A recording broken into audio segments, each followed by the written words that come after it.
me toca empezar la serie acerca de la santidad. La santidad le hemos llamado una nación santa. El apóstol Pedro dice que somos real sacerdocio y una nación santa. Hoy vamos a empezar con el primer tema que se llama el llamado. ¿Hay un llamado? A veces cuando hablamos de santos, quizás nuestra formación religiosa, ¿no? Si yo te hablo de un santo, ¿en quién piensas? ¿Qué se te viene a la mente? ¿Qué nombre? ¿Qué imagen? Ajá. Ahora yo te digo, échate una miradita porque acá hay varios santos y santas. Échate una miradita. Ahora, a la luz de la palabra, ¿verdad? Sabemos, hemos escuchado, pero entendemos qué significa ese nombre, esa posición que Dios nos da. Es una posición de ser llamados hijos santos de Dios. Yo quiero pedirte que por favor tu celular lo puedas apagar, ¿ya? Con amor. No nos distraigamos por un olvido, por un descuido, por favor, creo. Vamos a estar acá un tiempo, no muy largo, pero queremos concentrarnos. ¿Qué viene a tu mente cuando decimos que Dios es santo? ¿Qué es lo que imaginas? ¿Por qué es santo? Y la Biblia dice que es 3 veces santo. ¿Por qué lo dice? ¿Y cuál es el propósito? Bueno, estas preguntas las vamos a contestar en parte hoy, pero tenemos todo el mes. Y déjame decirte que estoy de acuerdo con un autor que escribió que hablar de la santidad de Dios es como que tú quieras contener el mar en una cuchara. Es imposible. No podemos ni en un domingo, ni en un mes, ni aún todo el tiempo que podamos disponer, comprenderemos lo que es la santidad de Dios, porque escapa de nuestra limitada comprensión humana. Pero el Señor en su palabra nos ha revelado lo necesario para poder crecer en este aspecto. ¿Y por qué es importante? ¿Sabe por qué? Porque si no hay santidad, la Biblia dice, no puedes ver a Dios. No hay comunión con Dios. Pero si dice, yo soy hijo de Dios, yo entrego mi vida a Cristo, excelente, pero sin santidad no creces espiritualmente. Sin santidad no puedes servirle. Yo no sé si a lo mejor tú estás en un servicio y tú dices, estoy haciendo las cosas bien, pero si no estás en santidad, ese servicio no agrada a Dios, es en vano. No te engañes. Tampoco puedes impactar la vida de otros. Y quizás es una razón por la que a lo mejor tú crees que Dios no escucha tu oración por tu familia, pero sí la escucha, sino que tienes que crecer en santidad. Bien, vamos a orar para que Señor bendito nos guíe en este tiempo. Gracias, Señor, por esta mañana, ya, Señor, avanzada, pero está separada para ti, porque queremos conocerte, Señor, en esa hermosura de la santidad que dice tu palabra. Que tu Santo Espíritu, Señor, sea el que nos guíe, nos abra, ilumine la mirada de fe y podamos, Señor, salir hoy amándote más, Señor, más entregados a ti. Dios, tomando tú más de nosotros. Gracias en el nombre de Jesús. Amén. Amén. Bien, antes que continúe, yo le dije si había visto usted algunos cambios, ¿no? Pero, bueno, no es un cambio, pero queremos darle una bienvenida especial a Felipe y Beca. Ponte de pie, por favor. Algunos no lo conocen. ¿Quiénes son? Son turistas, ¿no? No, esta es su casa. Hijo de Esteban y Susana y su esposa. Ya le damos un aplauso a ellos, por favor. Ajá. Están pasando unos días acá de vacaciones, ¿no? Entonces, ellos han crecido acá en la iglesia. Ellos han desarrollado acá también buena parte de su vida, su infancia, su juventud, su servicio. Así que estamos contentos de tenerlos aquí. Bueno, los que lo conocen ya saben que ha sacado lo mejor del papá y la mamá. Una buena mezcla, está muy bueno. ¿Sí? El llamado a la santidad. Me gusta el nombre de este tema, porque es así. Dios es santo, pero Él quiere que nosotros también tengamos esa santidad. El libro de Levítico, capítulo 11, versículo 44, dice: yo soy el Señor su Dios, así que santifíquense y manténganse santos, porque yo soy santo. Aquí es el Antiguo Testamento, es la ley mosaica, que a través de Moisés le dice al pueblo de Israel. Ese pueblo había sido liberado por Dios. Y una vez que ya eran libres y estaban yendo a la tierra prometida, el Señor le da sus leyes, que es también una manera donde Dios revela su santidad, lo vamos a ver la próxima semana. Pero en esa ley Dios dice: quiero que ustedes se santifiquen, que ustedes cumplan esta ley, que ustedes la sigan, la obedezcan, la crean. Y en el Nuevo Testamento el apóstol Pedro toma esta porción de la Escritura, que era del Antiguo Testamento, y la reitera a la iglesia. Ya no es a Israel, ahora es a la iglesia, es para ti, es para mí. Así que atención, dice: más bien, sean ustedes santos los domingos. Estoy leyendo mal, disculpen, mi lente a lo mejor está leyendo. ¿Cómo dice? ¿Me ayudan? Sean santos en todo lo que hagan, como también es santo quien los llamó.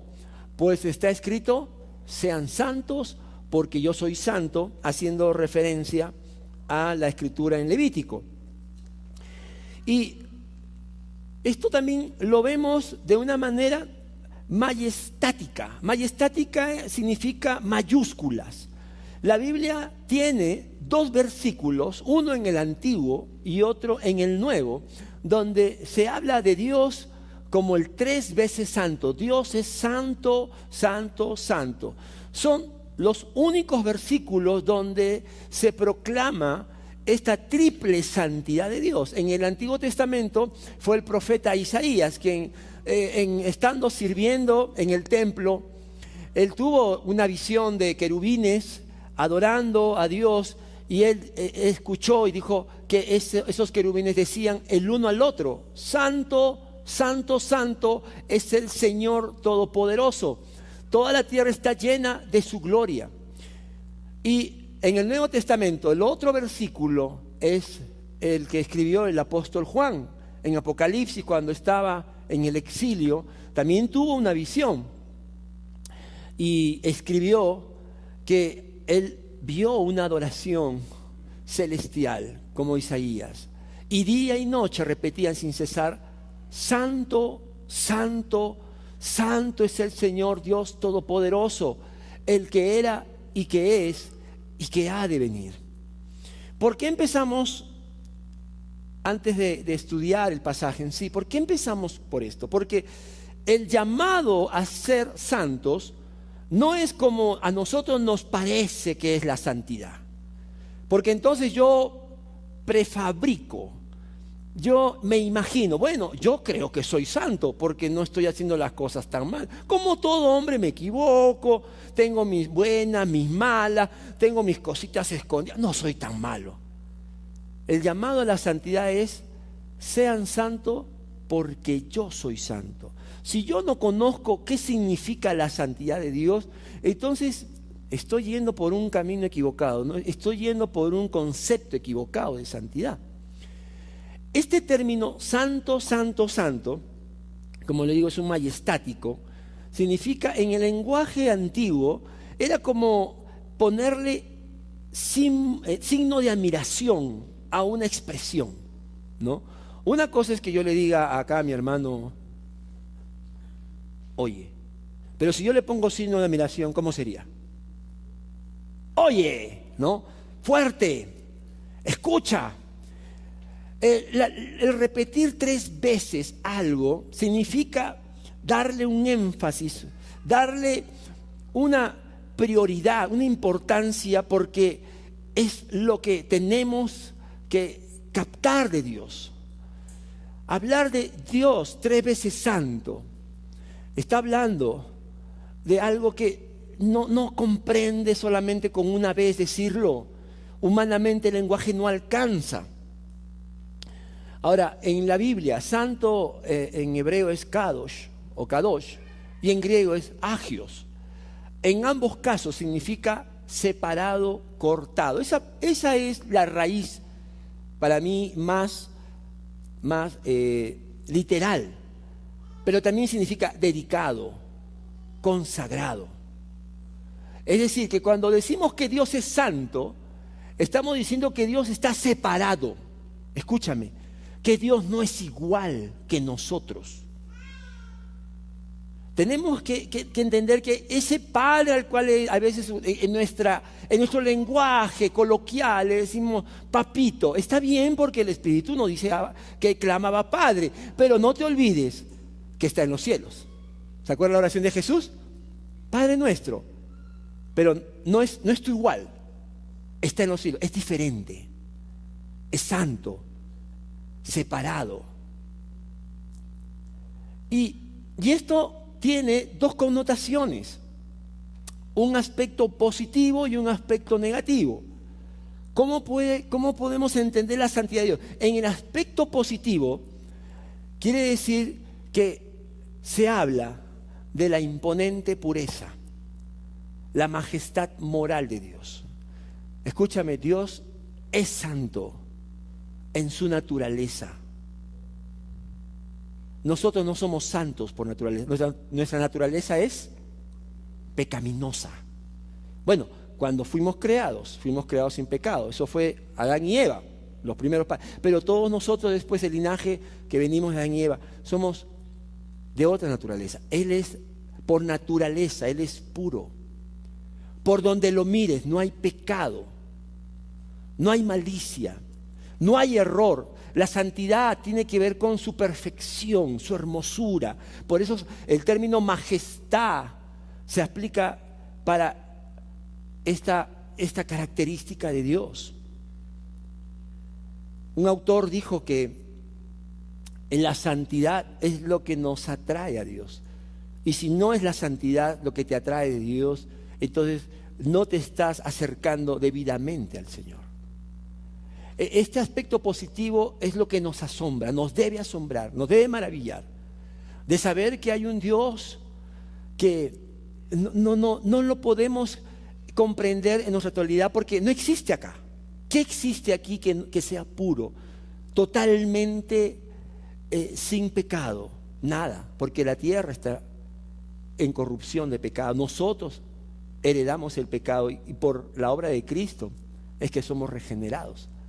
Por eso en Éxodo 15:11, mira lo que escribió ahí Moisés. ¿Quién, Señor, se te compara entre los dioses?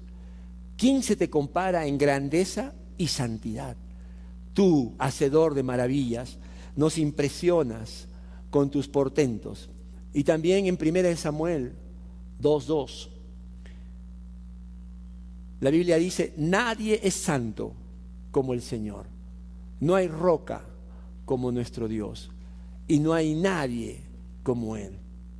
¿Se acuerdan que les di clases de inglés hace unos meses? ¿Se acuerdan las dos palabras que les enseñé? Acá podemos decir, wow,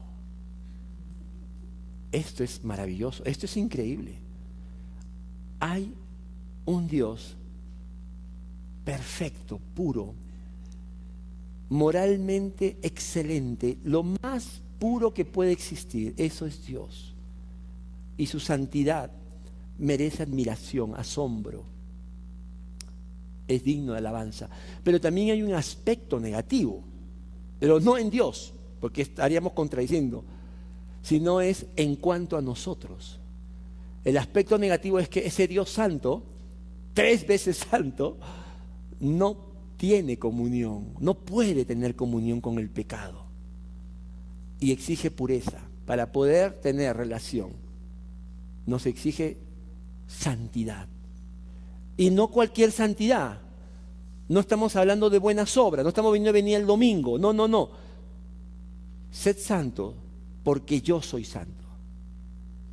Tiene que ser como Él, totalmente puro. No llegamos. Por eso ahí Isaías escribió cuando tuvo la visión de la santidad de Dios. Él escuchó a los querubines y dice que vio el trono y alguien sentado ahí. Entonces gritó: ¡ay de mí que estoy perdido! Soy un hombre de labios impuros y vivo en medio de un pueblo de labios blasfemos. Y no obstante, mis ojos han visto al Rey, al Señor Todopoderoso. Este aspecto de la santidad, dijimos que por un lado nos atraía, nos admiraba, pero por otro lado nos constriñe, nos abruma. Esto es cuando realmente estamos nosotros conociendo a Dios. Cuando escuchaste el Evangelio, cuando yo escuché el Evangelio, me acuerdo, tenía 12 años, fue la edad que recibí a Cristo. Y en una fogata me predicaron el Evangelio. Yo había escuchado, porque de pequeño iba a la iglesia, desde los 4 o 5 años me llevaron a la iglesia. Yo escuchaba muchas veces que Cristo murió en la cruz, que Dios nos amaba, pero Dios tiene un tiempo para todos, ¿verdad? Y ese momento, en esa fogata, el Espíritu Santo abrió mis ojos, y cuando escuché que Cristo, el Hijo de Dios, había muerto, yo recuerdo muy bien, como si fuera ayer, yo primero sentí una gran gratitud, un gran amor. Señor, gracias porque en esa cruz tú moriste por mí. Pero al mismo tiempo sentí miedo. Decía: Señor, y si no te amo, no me relaciono contigo, ¿qué va a ser de mí? Tú eres muy santo. Mira, esto es importante porque quizás es la primera crisis que debemos tener todos. Si no tuviste esa conciencia de la santidad de Dios, quizás estás en camino. Qué bueno que estés en camino, pero tiene que haber en nosotros asombro y también indignidad. Y eso es lo que podemos resumir, que esta santidad de Dios, por un lado, nos atrae, nos lleva a alabarle, a adorarle por su majestuosidad, pero por otro lado también nos paraliza, porque sabemos que no somos como Él, somos indignos. Y ahora quiero que abras la Biblia, vamos a leer un pasaje para estudiar lo que es el llamado a esta santidad, porque no podemos, entonces nos sentimos indignos. Éxodo capítulo 3, versículo del 1 al 12. Vamos a leer este pasaje vamos a conocer o vamos a estudiar 4 principios del llamado de Dios a la santidad. Se cumple en el pasaje en la vida de Moisés, se cumple también hoy con nosotros. Por eso son principios, porque se repiten. Y el primer principio que vamos a ver es el principio de que somos separados y llamados a santidad para los planes de salvación de Dios.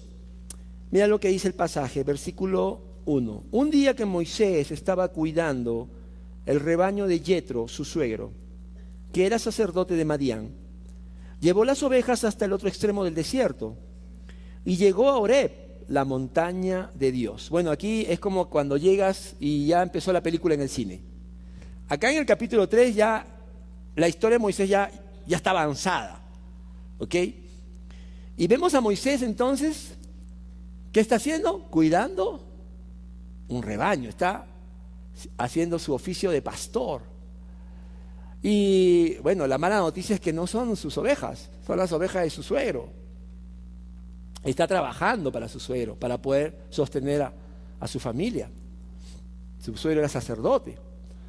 Y dice que un día llevó esas ovejas, que no eran suyas, al extremo del desierto, en Horeb, que era la montaña de Dios. Recuerda ese nombre, la montaña de Dios.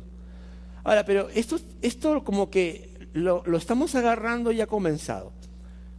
¿Qué hace Moisés ahí? ¿Qué hace como un pastor, como un hombre que dedicado a cosas vemos así, muy sencillas. Mira, los que estamos estudiando la Biblia en un plan anual, a ver, ¿quiénes están estudiando la Biblia en un plan anual? ¿Puede levantar su mano? En la mañana había buen grupo, ¿ah? A ver, para ver, por favor, ¿quiénes están siguiendo el plan anual? Bien, acá, aquí, y aquí. Muy bien, qué bien. Pónganse las pilas, estamos siguiendo el plan anual de la Biblia. Ya conocemos un poco de la historia, ¿no? Moisés fue rescatado de las aguas, su nombre significa salvado de aguas. ¿Y quién lo rescató? No fue cualquier persona, fue la hija de Faraón, la hija de Donald Trump, para ponerlo en el contexto, ¿ya? Ivana creo que se llama. Ivana, lo rescató la hija del monarca poderoso de una potencia mundial, Egipto, sus pirámides, su cultura, toda la organización. Y Moisés entonces es criado, ahora vamos a ver, de una manera privilegiada. Entonces él tenía un futuro que Egipto le ofrecía, un gran futuro. Como el mundo nos ofrece, tener fama, tener lo que buscamos. Egipto se lo ofrecía. Pero ¿qué hace aquí? ¿Qué hace aquí Moisés? ¿Por qué está en un desierto, alejado de todo esto? ¿Sabe por qué? Porque Moisés era consciente de que él era separado para Dios. ¿Cómo? Porque él era parte del pueblo hebreo. Y Dios había hecho un pacto con Abraham. Esto corresponde a la antigua dispensación. Por eso es importante explicarlo. Dios había hecho un pacto con Abraham y había dicho que toda su descendencia iba a ser una nación grande y que él había prometido darles una tierra a la descendencia y que de esa nación él sería de bendición para las naciones. Entonces Moisés, a los 40 años, conoce que él es parte del pueblo hebreo, que ese pueblo tiene un pacto con Dios, está separado, está santificado por Dios. Y eso lo dice Esteban, no Kerfeld, sino el de la Biblia. Moisés entendió que había sido separado por Dios, pero no solamente por ser hebreo, sino que también Dios tenía un plan para él, para salvar a su pueblo de la esclavitud en Egipto. En Hechos 7, Esteban, el hombre de Dios, el hombre de las 5 llenuras, yo le llamo así, este hombre es el que, guiado por el Espíritu Santo, nos dice: en aquel tiempo nació Moisés y fue agradable a los ojos de Dios. ¿Qué significa que fue agradable? Que Dios tenía un propósito para él. Por 3 meses se crió en la casa de su padre. Y al quedar abandonado, la hija del faraón lo adoptó y lo crió como a su propio hijo. Así Moisés fue instruido en toda la sabiduría de los egipcios y era poderoso en palabra y en obra. O sea, era un hombre importantísimo, un hombre que había logrado una posición en Egipto por este trasfondo. ¿Cuándo cumplió 40 años? Moisés tuvo el deseo de allegarse a sus hermanos israelitas. Al ver que un egipcio maltrataba a uno de ellos, acudió en su defensa y lo vengó matando al egipcio. Moisés suponía que sus hermanos reconocerían que Dios iba a liberarlos por medio de él, pero ellos no lo comprendieron así. Lo que nos dice Esteban, este testimonio es importante, porque dice que Moisés primero se identificó como parte del pueblo de Dios, ese pueblo separado, santo. Pero no solamente se identificó porque se dio a conocer como hebreo, sino también que él sabía que Dios lo había visto, como hemos visto, con una mirada de gracia. Tenía un propósito para él. Ahora, ¿qué hizo Moisés? Ahí está el error. ¿Por qué estaba en el desierto?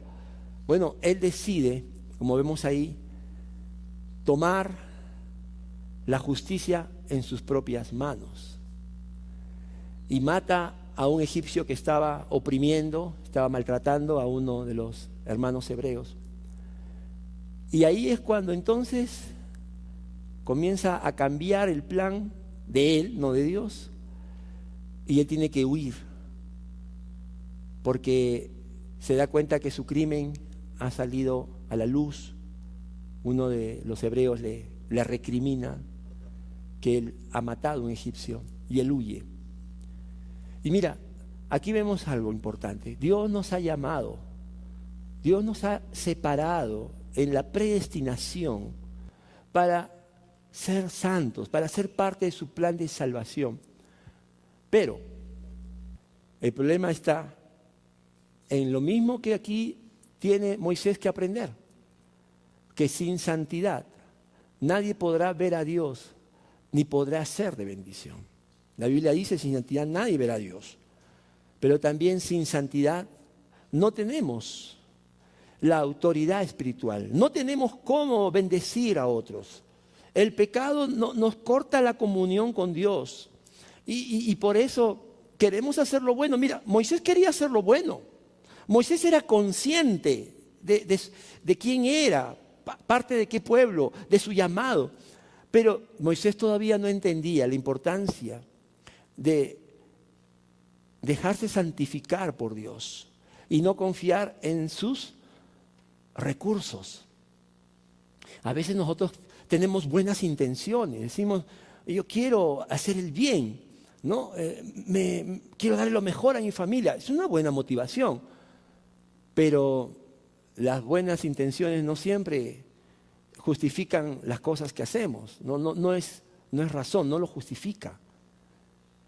Entonces tenemos aquí este principio. Moisés es consciente, pero está ahí producto de su desobediencia, de no vivir en la santidad que Dios demandaba. Segundo principio, entonces Dios nos llama y nos santifica. Versículos de 2 al 6. Estando allí, el ángel del Señor se le apareció entre las llamas de una zarza ardiente. Moisés notó que la zarza estaba envuelta en llamas, pero que no se consumía. Así que pensó, ¡qué increíble! Voy a ver por qué no se consume la zarza. Mira acá. Dice que el ángel del Señor se le apareció. Dios había preparado este encuentro. ¿Cuánto tiempo había pasado? 40 años. 40 años que Moisés salió de Egipto y estuvo pastoreando ovejas.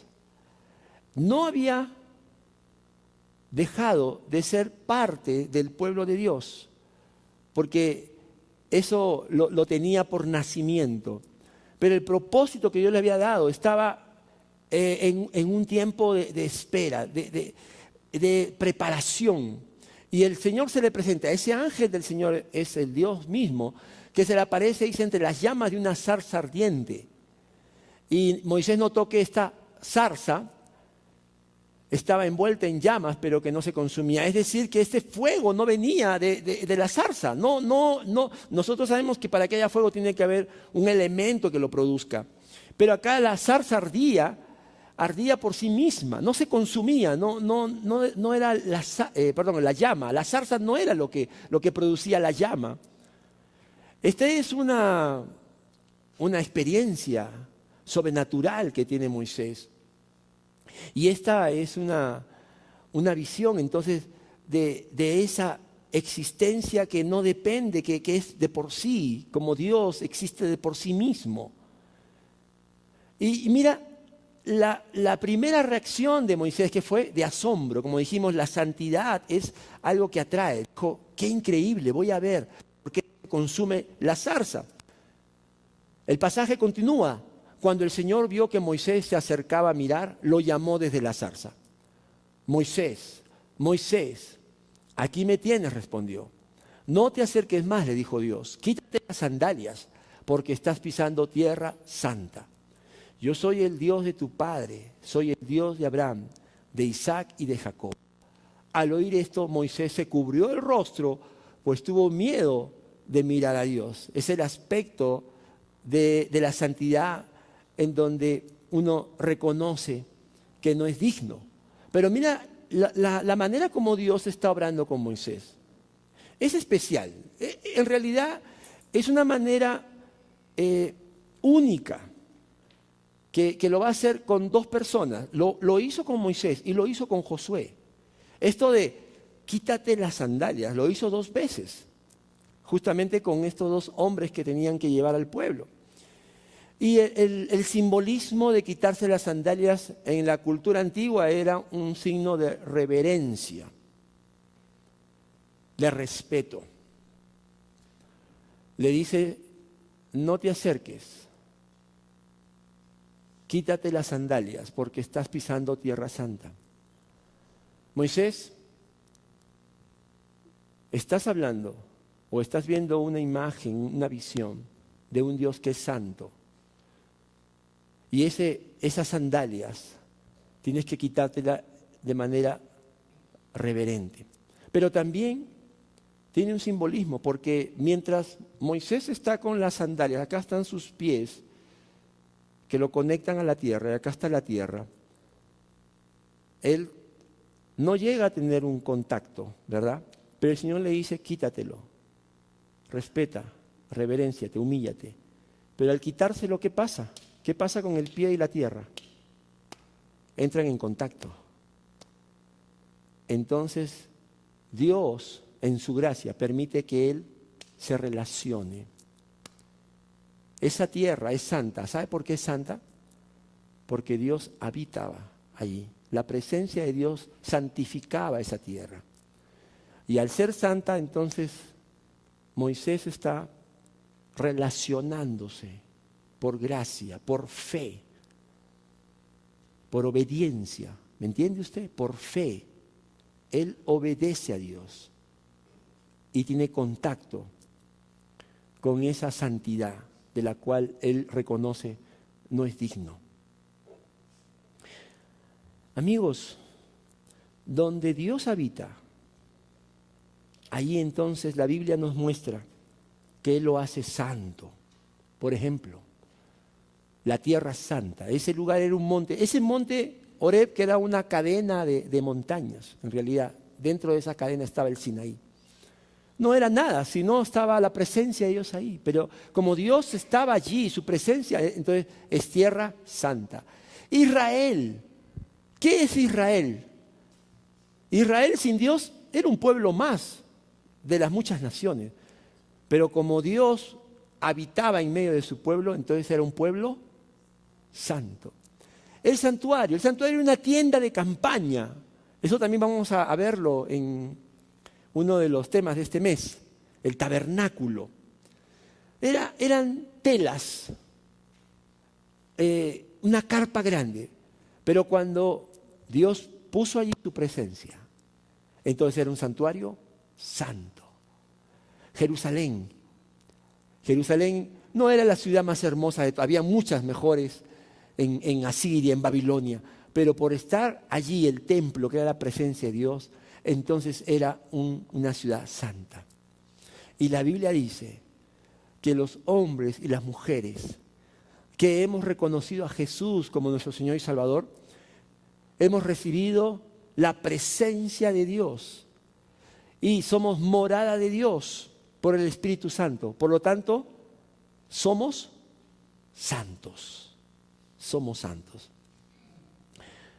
El apóstol Pablo escribió en 1 Corintios 6, 19 y 20, ¿acaso no saben que su cuerpo es templo del Espíritu Santo, quien está en ustedes y al que han recibido de parte de Dios? Ustedes no son sus propios dueños, fueron comprados por un precio. Por tanto, honren con su cuerpo a Dios. Esto, hermano, es una gracia de Dios, que Dios ya ha decidido poner su espíritu, el espíritu, ¿cómo se le llama? ¿Espíritu qué? Santo. El mismo nombre lo dice. Y su Espíritu Santo está en mí. Por lo tanto, yo no puedo hacer lo que quiero con mi cuerpo. Jóvenes, no es que está de moda, entonces lo voy a hacer para verme más cool. Lo que me gusta, no. Ese cuerpo es templo del Espíritu.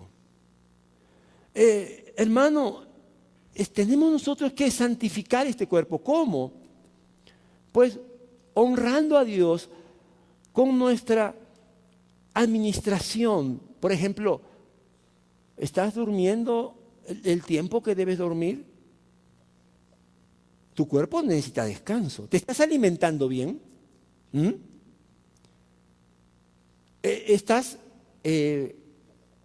Jóvenes, ¿están ustedes cuidando su pureza sexual? Varones, ¿están cuidando su mente, su pensamiento? Mujeres, ¿también están cuidando sus emociones? ¿Por qué lo tengo que hacer? Porque Dios ha puesto su morada en mí.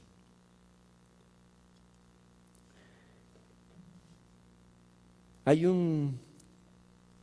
una realidad, y es que el Señor Jesús murió en la cruz para poder justamente santificar al más pecador de los pecadores. Nadie puede decir, yo no puedo cambiar. No, yo genio y figura hasta la sepultura. No, eso es resistir la obra de Dios. Jesús dijo en Juan 17:19, y por ellos, es decir, por sus discípulos, por los que habríamos de creer en Él, me santifico a mí mismo, para que también ellos sean santificados en la verdad. Esa muerte en la cruz fue la manera como Dios nos imputó, nos trasladó su justicia. Y al nosotros recibir el sacrificio de Jesús como nuestro sacrificio, al recibir a Cristo como nuestro Salvador, entonces la justicia de Cristo viene a ser nuestra. Posicionalmente estamos sentados en los lugares celestiales. Somos santos, separados para Dios. Dios sabe nuestros nombres. Dios ha puesto su morada en nosotros. El tercer principio que vamos a ver en el pasaje es que la santidad actúa en amor y justicia plena. Hasta aquí entonces Moisés sabía su identidad como hebreo, pero no había practicado la santidad. Matar hasta en las culturas paganas era un delito, pero ahora Dios lo está llamando y lo está santificando. Pero ahora Dios también le va a decir que la santidad no es una experiencia mística donde simplemente yo me elevo a un nivel de otra dimensión y ahí queda, sino actúa. Mira lo que dice del versículo 7 al 10. Pero el Señor siguió diciendo, ciertamente he visto la opresión que sufre mi pueblo en Egipto. Los he escuchado quejarse de sus capataces y conozco bien sus penurias. Así que he descendido para liberarlos del poder de los egipcios y sacarlos de ese país, para llevarlos a una tierra buena y espaciosa, tierra donde abunda la leche y la miel. Mira, el Señor le dice a su siervo, le dice, después de mostrarse en esa llama que no se consumía, que representa su existencia independiente, eterna, dice, he visto, el Dios Santo ha visto la opresión que sufre mi pueblo en Egipto. Dios está viendo lo que están sufriendo su pueblo. Su santidad le duele ver esa opresión. Los he escuchado quejarse. Conozco bien sus penurias. Así que he descendido para librarlos del poder de los egipcios y sacarlos de ese país. Mira, qué importante es esto, porque esto nos muestra que la santidad de Dios se mueve en una perfecta combinación de amor y justicia. Y eso es algo que tenemos que aprender nosotros. A veces nos vamos a un extremo y decimos, yo como soy santo, entonces tengo que ser puro amor. Entonces los chicos, nuestros hijos, los jóvenes dicen, ay, tú eres muy severo, tú para eso vas a la iglesia. Ah, ya, entonces voy a ser un santo, ya. Tienen permiso, regresen a la hora que vengan. Es más, ¿quieren plata? Ahí piden a su mamá, no sé. Ah, soy santo porque soy puro amor. No, acá hay amor. El Señor está viendo el sufrimiento, pero también hay justicia. Dice, he descendido para librarlos del poder. Vamos a hacer, dice, el Señor le dice a Moisés, vamos a hacer que mi plan de salvación sea tanto para liberar como también para hacer justicia. Y los que estudiamos un poco la historia del Éxodo, sabemos que Dios, a través del Éxodo, de la liberación, hizo justicia a Faraón, a Egipto, a su idolatría, a su pecado, como siempre lo ha hecho. A veces nos vamos al otro extremo. No, santo, verdad. Hay que hacer las cosas justas. Y eso desalienta a nuestra familia. Por lo tanto, santidad actúa en una perfecta, completa justicia y amor. El Señor por eso dice, me refiero al país de los cananeos, hititas, amorreos, fereceos, heveos, jebuseos. Han llegado a mis oídos los gritos desesperados de los israelitas. He visto también cómo los oprimen los egipcios. Así que disponte a partir. Voy a enviarte al faraón para que saques de Egipto a los israelitas, que son mi pueblo. Esto, iglesia, hermanos, esto es bueno escuchar. Si estamos queriendo hacer de la santidad nuestro estilo de vida, tenemos que orar por esto. Señor, enséñame. Seas un joven, seas una persona casada o sea tu estado civil cualquiera. Señor, enséñame a actuar en santidad con estos principios para que el mundo pueda conocer. Mira, el Señor lo hizo con un propósito, liberar. ¿Cuánta gente necesita esa libertad espiritual? Y si el Señor te ha llamado, te ha separado para ser parte de la iglesia de Jesucristo, hoy, aquí, en este tiempo. No es, amigo, no es solamente, no nos contentemos solamente de escuchar, de cantar, de sentirnos bien aquí, sino conozcamos a Dios, asombrémonos, deleitémonos en Dios y purifiquémonos. En la Biblia nos muestra que la santidad de Dios se reveló de manera especial de 3 formas y siempre en amor y justicia completa, plena. La próxima semana, creo, me parece, si no me equivoco, vamos a tener el tema de la ley, los mandamientos. Los 10 mandamientos, pero más las leyes. Ahí estaba la santidad de Dios. Era una ley santa. ¿Por qué era ley santa? Porque había bendiciones. Decía, mira, obedece Israel y te irá bien. Pero si no obedeces, ahí está la justicia de Dios. Tendrás consecuencias para ti, para tu familia, aún para tu tribu, como el pecado de Acán. Pero también cuando vemos a Cristo, su vida, el apóstol Juan escribió, hemos contemplado su gloria, la gloria del unigénito Hijo de Dios. Y ¿sabes cómo describió a Jesucristo? Lleno de gracia y de verdad. Porque la Biblia usa sinónimos de amor como misericordia, como gracia, y sinónimos de justicia como de verdad.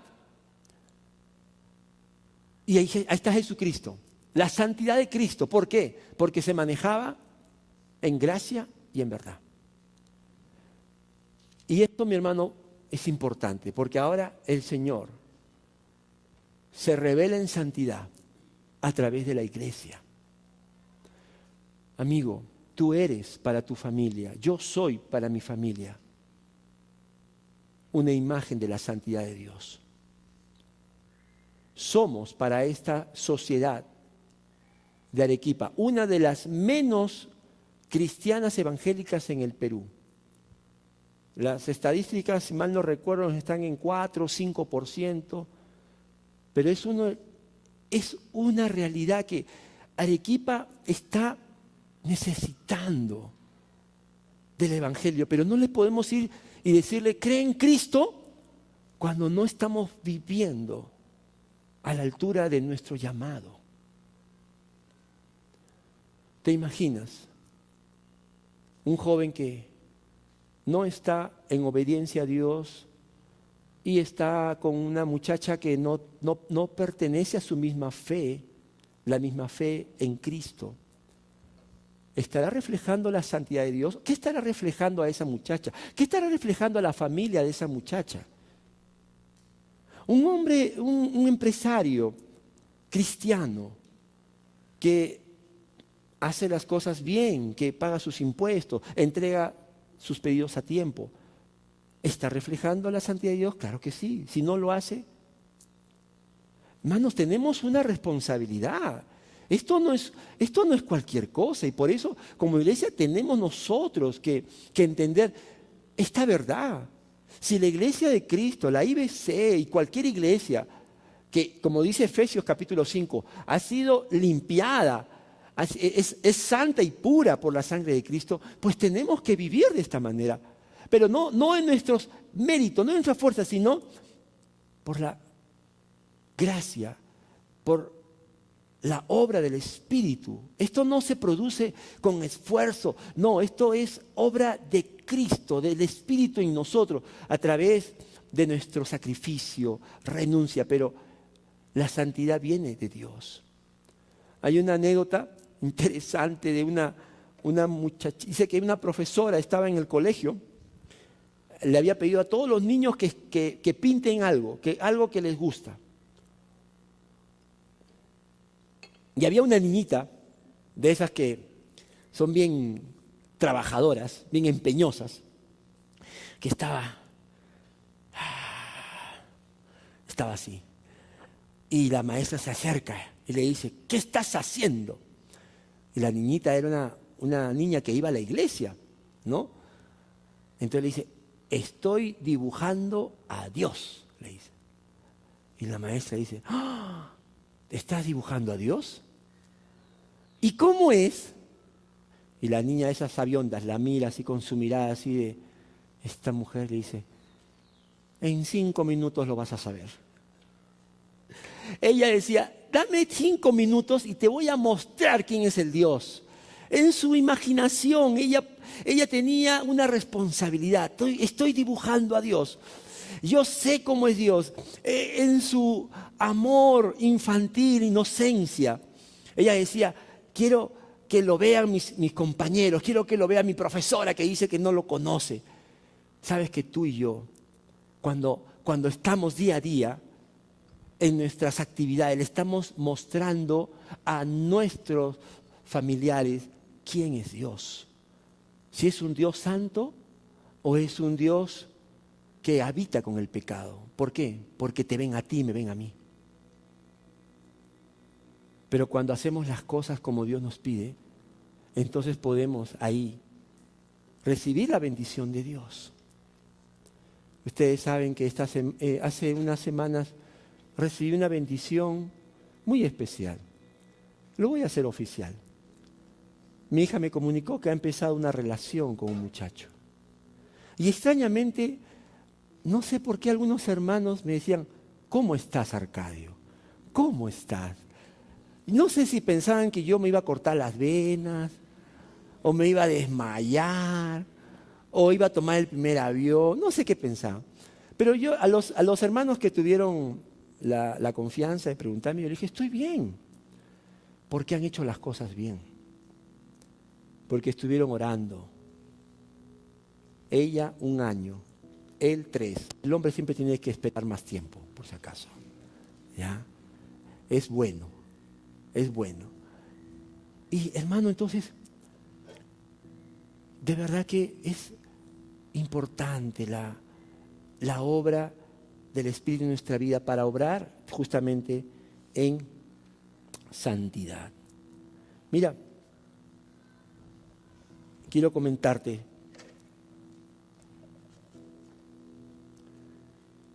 Hay un versículo que es el Salmo 85, versículo 10, donde dice que la misericordia y la verdad se han encontrado, la justicia y la paz se han besado. Ese es un versículo que nos habla de un encuentro. Misericordia y verdad, amor y justicia y paz se han besado. Y yo creo que está hablando, avisorando lo que Jesús haría en la cruz, porque en la cruz la justicia de Dios, que no admite pecado, se realizó. ¿Sobre quién? Sobre Cristo, no sobre nosotros. Y el amor de Dios también actuó, porque de tal manera amó Dios al mundo que envió a su Hijo para salvarnos. El cuarto y último principio es que Dios nos llama a ser santos para gozar de comunión con Él. Versículos 11 y 12. Pero Moisés le dijo a Dios: ¿y quién soy yo para presentarme ante el faraón y sacar de Egipto a los israelitas? Yo estaré contigo, le respondió Dios, y te voy a dar una señal de que soy yo quien te envía. Cuando haya sacado de Egipto a mi pueblo, todos ustedes me rendirán culto en esta montaña. Moisés ya entendió el propósito de Dios, pero ahora él lucha entre su capacidad, que es limitada, y lo que Dios le está diciendo, que es una labor inmensa. Por eso le dice: ¿quién soy yo para presentarme ante el faraón y sacar de Egipto a los israelitas? La respuesta del Señor es una respuesta de una presencia, pero una presencia activa, de una comunión. Le dice: yo estaré contigo. Moisés, yo no te estoy enviando en tus fuerzas, yo estaré contigo. Esa comunión es la que Moisés va luego más adelante va a disfrutar. Pero también el Señor le dice que cuando ellos salgan de Egipto va a haber una señal. Y esa señal es que todos ustedes, es decir, su pueblo, el pueblo que él iba a liberar, le rendiría culto. Otra versión dice servicio, adoración en esta montaña. O sea, lo que Dios quería era una reunión. No solo Moisés, yo estaré contigo, pero también quiero estar con todos aquellos a los cuales yo he separado, para que tengamos comunión. Ellos me sirvan, ellos adoren mi santidad. Y eso es algo que Moisés experimentó, lo sabemos, porque se dice que él hablaba con Dios. Vivir en santidad es experimentar intimidad con Dios. ¿Cómo lo podemos hacer? Bueno, es a través de la fe, a través de la obra de Cristo, a través de la palabra de Dios. Nosotros lo sabemos cuando tomamos un tiempo con Dios, ese estudio, ese devocional.